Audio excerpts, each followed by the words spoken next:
সন্ধ্যাবেলা রেডি হয়ে গেলাম আইবুড়ো ভাত পর্ব ৭ খেতে যাওয়ার জন্য। আমার বড় পিসির বাড়ি পৌঁছাতে না পৌঁছাতে একটু কোল্ড ড্রিঙ্কস দিয়ে দিল, তারপরে আশীর্বাদ পর্ব শুরু হয়ে গেল। বড় পিসি এখানে আমাকে প্রচুর খাবার দাবার দিয়ে আশীর্বাদ করছে।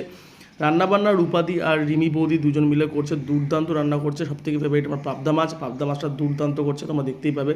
প্রচুর মেনু ছিল, ডাল ছিল, পটলের একটা আইটেম ছিল, পনির ছিল, পাবদা মাছ ছিল, কাতল মাছ ছিল, চাটনি ছিল, 5 রকম মিষ্টি ছিল, যেখানে অলরেডি তার আগে 2 রকম মিষ্টি খেয়ে নিয়েছি আমি।